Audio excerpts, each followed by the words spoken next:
Au dossier de cette édition consacrée ce soir aux nouvelles méthodes de recrutement des entreprises. Vous allez le voir, malgré un taux de chômage de 9% en Alsace, elles peinent à recruter et elles doivent donc déployer de nouvelles stratégies pour trouver la perle rare. Opération séduction où le CV n'a plus forcément sa place. Dossier signé Astrid Servant et Thierry Citer.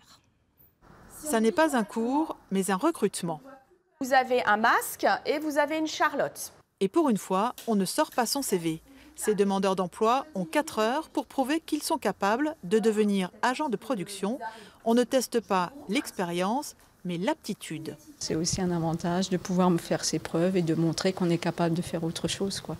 Voilà, qu'on n'est pas bonne à mettre de côté, quoi. On appelle cela la méthode de recrutement par simulation, développée par Pôle emploi depuis plusieurs années. Elle permet d'embaucher en nombre. Depuis le début de l'année, 650 personnes y ont trouvé un poste. C'est pas discriminant, chaque personne a sa chance et il y a des entreprises qui n'auraient pas du tout pensé à ces profils, qui ont là leur chance pour justement retrouver un emploi. Dans quelques semaines, les candidats retenus intégreront ce laboratoire pharmaceutique de Molsheim. Lui non plus ne verra jamais leur CV. Ce ne sont pas leurs CV qui nous intéressent, c'est vraiment leur capacité à tenir le poste, leur envie de travailler chez nous, avec nous, leur habileté, leur capacité à faire les tâches que nous voulons leur confier.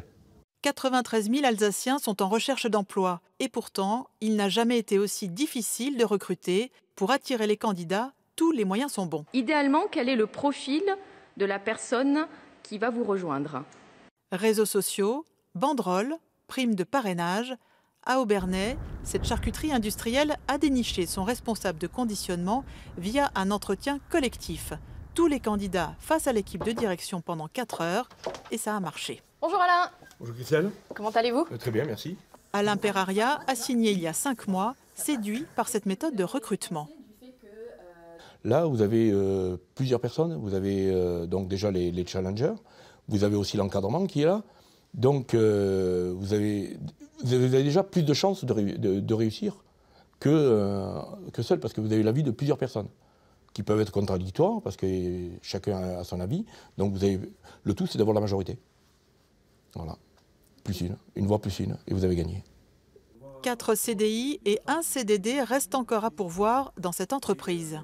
On est dans un domaine d'activité avec le froid, l'humidité, le travail posté qui n'est pas forcément très attractif, on va dire.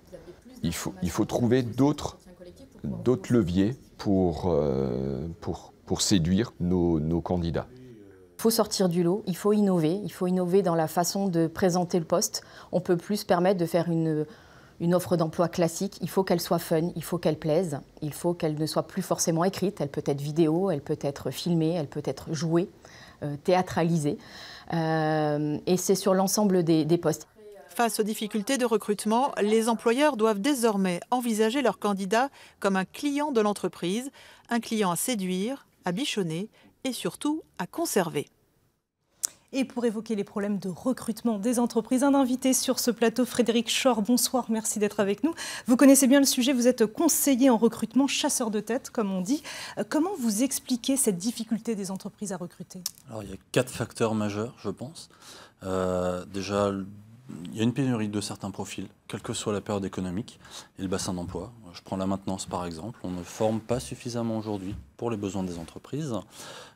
C'est un facteur qui est accentué parce qu'aujourd'hui on n'arrive pas à attirer des candidats provenant potentiellement d'autres régions.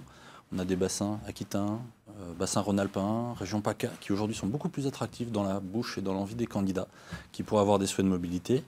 On a également un tissu de PME local qui est plutôt positionné sur des niches marchés, donc avec des besoins d'expertise et de compétences qui sont extrêmement spécifiques et qui ne se trouvent donc pas forcément sur le bassin local, mais peut-être au national, voire à l'international. Donc un besoin de formation, c'est ce qui pêche ?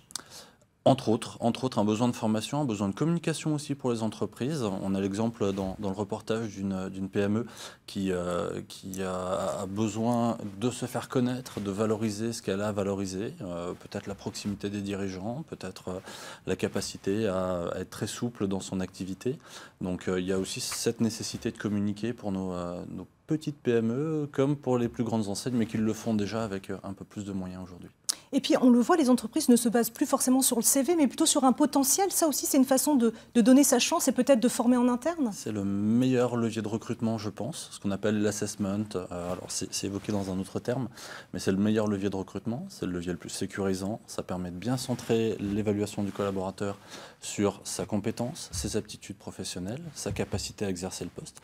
C'est aussi l'exercice le plus difficile pour les entreprises parce que ça nécessite une certaine expertise à mettre en place, faute de quoi ça peut être contre-productif dans simplement l'image que l'on va donner aux collaborateurs. Et puis c'est pas forcément dans notre tradition, non, en France?